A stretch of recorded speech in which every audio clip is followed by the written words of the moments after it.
Hello दोस्तों, स्वागत है आप सभी का। जितना घमासान इस बात पर मचा हुआ है कि 6 टू 8 में शून्य सीटें हैं, उतना ही घमासान इस बात पर मचा हुआ है कि 1 टू 5 के लिए या फिर किसी भी अदर क्लास के लिए बीपीएससी के एग्ज़ाम में जो छात्र शामिल होना चाहते हैं, शिक्षक बनना चाहते हैं, उनके सामने कोई सिलेबस ही नहीं है। आज 3 मई हो गया और 3 मई तक किसी भी तरह का कोई भी सिलेबस बीपीएससी के छात्रों के सामने नहीं प्रदान किया गया है। इसलिए छात्रों के सामने सबसे बड़ी जो चुनौती उत्पन्न है कि आखिरकार क्या पढ़ें, कहाँ से शुरुआत करें? पहले समस्या को समझिए। कुछ लोग कहते हैं कि आपको क्या करना है कि जो हेडमास्टर बहाली वाला क्वेश्चन था या फिर 1993 में जो प्रश्न आया था बीपीएससी का, आप लोगों ने कहीं न कहीं देखा होगा। कुछ नहीं तो अभी हेडमास्टर बहाली का जो क्वेश्चन था, जिसका एग्ज़ाम बीपीएससी ने ही लिया था, उसको आप लोगों ने देखा होगा। उस प्रश्न में केवल आपको जीके जीएस है, ठीक है? तो कुछ लोगों का कहना है कि आपको केवल जीके जीएस पूछा जाएगा, इसलिए केवल जीके जीएस पढ़ा जाए। कुछ लोगों का कहना है कि जैसे कि शिक्षा मंत्री भी इसमें शामिल है कि आपका सीटेट के तर्ज पे ही पूछा जाएगा, तो इसलिए आप सीटेट का पढ़िए। अब आखिरकार इन दोनों में से किसको पढ़ा जाए, क्योंकि दोनों में ही ज़मीन आसमान का अंतर है। कैसे अंतर है इसको भी समझिए। सीटेट की जब परीक्षा होती है तो इसमें पेडागोजी भी शामिल है, इसमें हिंदी भी शामिल है, इसमें इंग्लिश भी शामिल है, ठीक है? और इसके साथ-साथ पेडागोजी आपका हर एक सब्जेक्ट में आता है, जैसे कि हिंदी पेडागोजी भी आप देते हैं एग्ज़ाम इसका, और इंग्लिश पेडागोजी का भी एग्ज़ाम देते हैं, और फिर अगर सोशल साइंस वगैरह देते हैं तो उसमें भी पेडागोजी शामिल रहता है, ठीक है? यानी कि सीटेट की परीक्षा में पेडागोजी का एक मेजर पोर्शन होता है। लेकिन अगर आपने ध्यान दिया होगा, हेडमास्टर का क्वेश्चन देखा होगा, तो वहाँ पर जीके जीएस की जो परीक्षा हुई थी, इसमें तो हिंदी इंग्लिश का एक क्वेश्चन भी नहीं था। तो जो छात्र अगर हिंदी पढ़ ले रहे हैं, इंग्लिश पढ़ ले रहे हैं, और बाद में अगर उनको पता चले कि उनका पैटर्न तो जीके जीएस का था, तो उनके सामने कितनी बड़ी समस्या होगी कि वो हिंदी इंग्लिश पढ़ते आ रहे हैं और उनसे जीके जीएस पूछा जाएगा। सिलेबस में अचानक से उनके सामने अगर आ जाए कि आपको पूरा इतिहास पढ़ के एग्ज़ाम देना है, आप गणित के विद्यार्थी हैं और इतिहास पढ़ के एग्ज़ाम देना है, तो कितनी बड़ी चुनौती हो जाएगी। वो कैसे फिर से कम समय में तैयारी कर पाएंगे। लेकिन इसका दूसरा पक्ष भी है। कल्पना कीजिए कि कोई छात्र अगर केवल जीके जीएस रटते जा रहे हैं, धुआंधार रटते जा रहे हैं कि हड़प्पा सभ्यता की खुदाई कब हुई, ठीक है? इसके साथ साथ पूरा जितना भी है अपना जीके जीएस में वो हेडमास्टर बहाली का क्वेश्चन देख के रटते जा रहे हैं, लेकिन कल को उनको पता चलता है कि सरकार कहती है कि हम सीटेट के तर्ज पे लेंगे और हम इसमें हिंदी इंग्लिश पूछेंगे, तब और इतिहास वगैरह आपसे नहीं पूछेंगे, ठीक है? कि आपके विषय से प्रश्न पूछा जाएगा। कल को हो सकता है कि सरकार ऐसा कह दे, तब तो आपने जीके जीएस की तैयारी में जो समय बर्बाद किया है वो तो फिर बर्बाद हो गया ना भाई। कई बार समझाने का प्रयास किए हैं कि दोनों अलग-अलग चीज़ है। जो एग्ज़ाम नहीं देते हैं उनको कम अनुभव है, लेकिन जो एग्ज़ाम देते होंगे अक्सर, तो वो मेरी बातों से सहमत होंगे कि सिलेबस रहने के बाद तैयारी को एक दिशा मिलती है, आपको एक धार मिलता है कि आपको पता रहता है कि मुझे क्या पढ़ना है। अभी तक आपको पता ही नहीं है कि क्या पढ़ना है, और बार-बार कहते हैं कि 3 मई आज हो गया और सरकार कह रही है कि हम जून के अंत में एग्ज़ाम ले लेंगे, ठीक है? तो जून के अंत में अगर एग्ज़ाम ले लीजिएगा, कल को शाम में खबर ये भी है कि सरकार कह रही है कि पहले हम माध्यमिक उच्च माध्यमिक का लेंगे। फिर भी भाई जिसका पहले लेना है बाद में लेना है, बहस उससे नहीं है। विद्यार्थियों को पहली बहस तो धक्का तो वहीं पर लग गया जहाँ आपने 6 टू 8 में शून्य सीट दिया। 1 टू 5 में अगर सीट है भी तो उसका कम से कम सिलेबस तो दे दीजिए कि आदमी कुछ पढ़ाई कर ले, उसके बाद एग्ज़ाम में शामिल हो। क्योंकि अगर बिना पढ़ाई किए एग्ज़ाम में शामिल होगा तो देखिए क्या-क्या समस्या होगी। पहला कि अगर आप बिना पढ़ाई के एग्ज़ाम में शामिल होते हैं तो आपकी तैयारी पूरी ही नहीं है। जब आपकी तैयारी पूरी नहीं है तो उसके बाद आप एग्ज़ाम में शामिल होते हैं तो आपको आत्मविश्वास ही नहीं आएगा। आपने देखा है कि सीटेट का भी जो फॉर्म भराता है, सीटेट के फॉर्म भराने के बाद उसके एग्ज़ाम होने में कम से कम 2-3 महीने का समय मिल जाता है। ठीक है, कभी-कभी 3 से 4 महीने का भी समय मिलता है।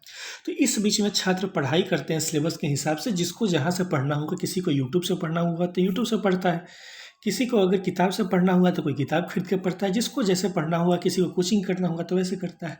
अब देखिए कि अगर आप अभी कोचिंग भी करने जाते हैं तो कैसे कीजिएगा, किसी यूट्यूब से पढ़ते हैं कैसे पढ़िएगा, क्योंकि आपका तो सिलेबस ही नहीं है।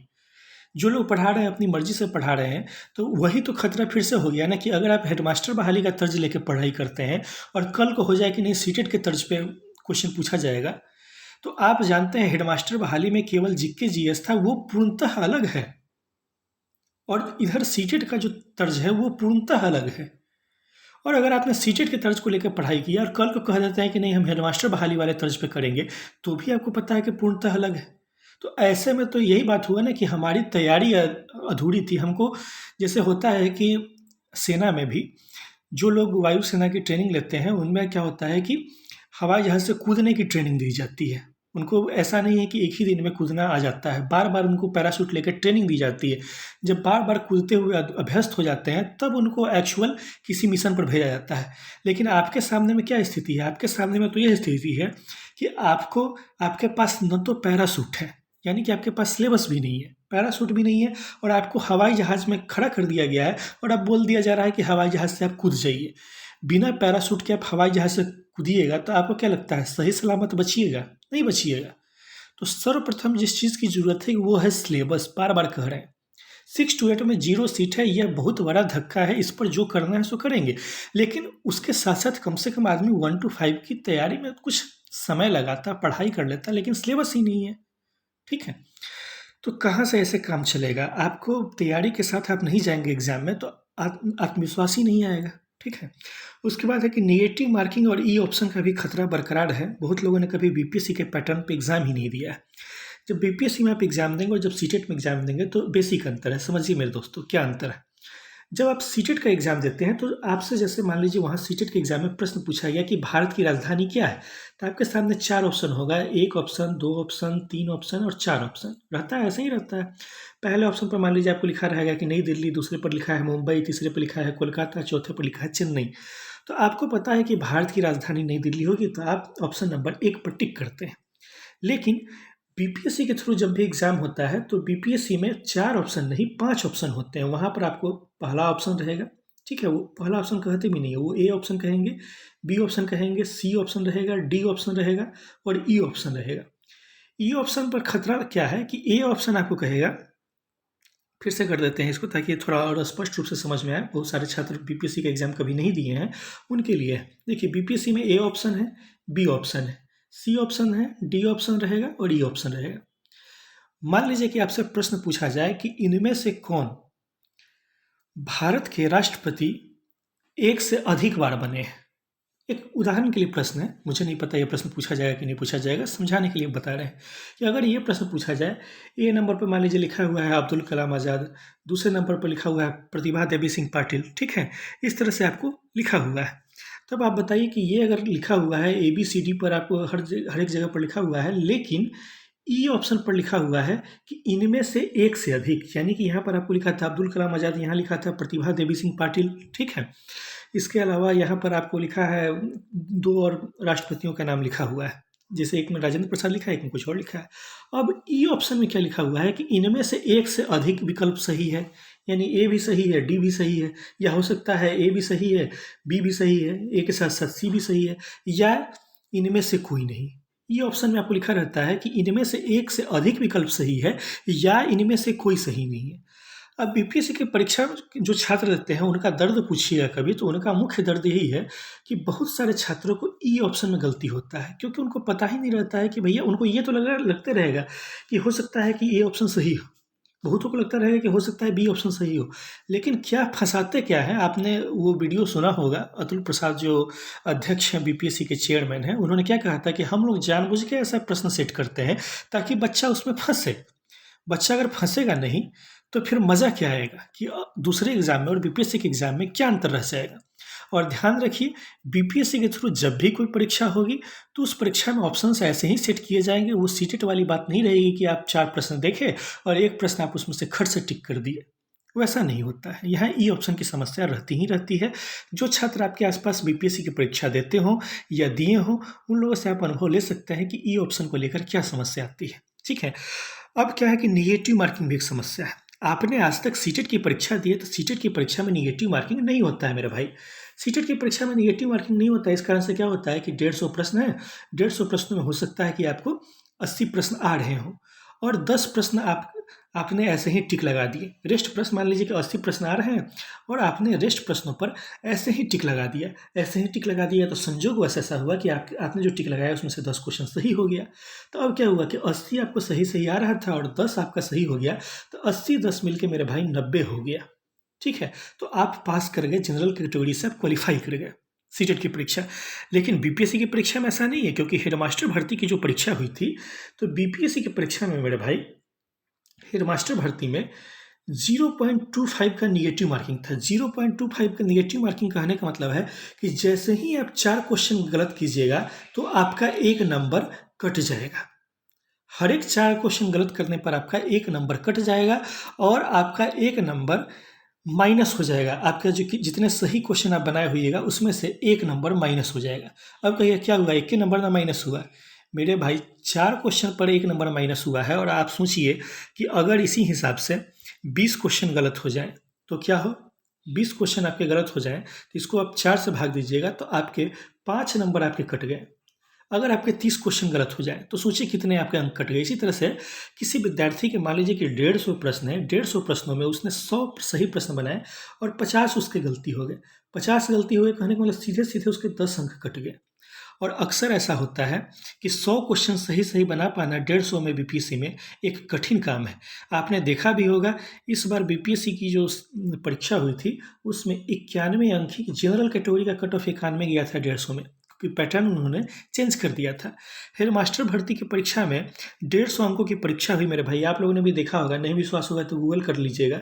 150 अंकों की परीक्षा में पूरे बिहार में 45,000 लोग शामिल हुए इस परीक्षा में और 150 अंकों में केवल 400 लोगों को ही 40 नंबर आया। यानी कि केवल 400 लोग ही इस परीक्षा को पास कर पाए। क्या परीक्षा हुई होगी, आप लोग भी क्वेश्चन पेपर देख सकते हैं। ठीक है, तो कहने का मतलब कि 150 अंकों की परीक्षा में केवल 400 लोगों को ही 40 नंबर आया और यही 400 लोग पास हो पाए, जबकि फॉर्म कितने लोगों ने भरा था? 45,000 लोगों ने फॉर्म भरा था। ये हालत थी। क्यों ऐसा हुआ? तो ऐसा इसलिए हुआ क्योंकि वहाँ निगेटिव मार्किंग था। अब लोगों को निगेटिव मार्किंग का आदत नहीं है सीटेट में। फिर ई ऑप्शन का खतरा बरकरार है कि यह भी सही है, यह भी सही है या इनमें से कोई सही नहीं है। ठीक है, तो इस सब पैटर्न पे जब दीजिएगा भाई, कम से कम सिलेबस होगा, महीना 2 महीना तैयारी कीजिएगा, उसके बाद में जाके एग्ज़ाम दीजिएगा तो आपको फ़ायदा होगा। कि कहे तो कि आपके पास पैराशूट नहीं है, आपने कभी ट्रेनिंग नहीं किया उस हिसाब से और डायरेक्ट हवाई जहाज़ में से आपको कूदा दिया जाएगा तो आप मुँह के बल गिरिएगा, हाथ पैर तुड़वाइएगा। ठीक है, और अंतिम बात कि आपके पास केवल 3 चांस है, इसीलिए अगर एक चांस गया आपका तो एक चांस खत्म हो जाएगा। नेक्स्ट वैकेंसी कब आएगी कब नहीं आएगी कुछ नहीं पता है मेरे भाई। आपको भी पता है कि पिछली वैकेंसी बिहार में कब आई थी? 2019 में छठा चरण आया था। 2019 के बाद 2023 में छठा चरण आया है और आप चाहते हैं कि बिना तैयारी के, बिना सिलेबस के, सबसे बड़ा मेरा कंसर्न जो है इस वीडियो को बनाने में केवल और केवल सिलेबस है कि हम लोग को सिलेबस मिलना चाहिए। ठीक है, आपके पास केवल 3 ही चांस है, बिना तैयारी के बैठे एक चांस गया तो नेक्स्ट वैकेंसी कब आएगी कब नहीं आएगी कुछ पता नहीं, और आएगी भी तो तब आपके पास केवल 2 चांस बचा हुआ रहेगा। ठीक है, तो आप क्या चाहते हैं कि अपना चांस, एक चांस ऐसे ही बर्बाद कर लेना है कि सिलेबस नहीं है, हमारा एक चांस बर्बाद हो जाए और हम शामिल हो जाए परीक्षा में बिना तैयारी का? तो बार बार कह रहे हैं कि पहला जो धक्का लगा है वो 6 to 8 में आप देख ही रहे हैं कि शून्य सीट है। उसके लिए अगर कल को कोई केस करता है या कुछ करता है तो उसमें तो समर्थन देंगे ही हम लोग। ठीक है, वो 6 to 8 की लड़ाई तो कानूनी माध्यम से अगर लड़ी जाती है तो कोर्ट में लड़ी जाएगी। ठीक है, अगर मिकू पाल जी केस करते हैं तो हमारा भी समर्थन है, सभी लोगों का समर्थन उसमें रहेगा। लेकिन 1 to 5 के लिए कम से कम सिलेबस तो दे दीजिए कि बच्चा कुछ तो पढ़े। आप लोग देख रहे हैं कि सिलेबस ही नहीं है। 3 मई हो गया, सिलेबस नहीं है और कह रहे हैं कि जून के अंत में हम परीक्षा ले लेंगे। बीपीएससी जैसा सिलेबस को कवर कर पाने में आपको क्या लगता है 1 महीना में पूरा सिलेबस कवर हो जाएगा? तो यही सब बात है। अभी भी हम कहते हैं परीक्षा आज हो कल हो जब होना हो, सिलेबस कम से कम विद्यार्थियों को मिल जाना चाहिए ताकि बैठ के घर में तैयारी कर सके या जिसको जहाँ से तैयारी करना होगा अपनी तैयारी कर सके। अगर वीडियो पसंद आया तो वीडियो को लाइक कीजिए, चैनल को सब्सक्राइब कर लीजिएगा। फिर से मुलाकात होगी नेक्स्ट वीडियो में, तब तक के लिए धन्यवाद। Thank you.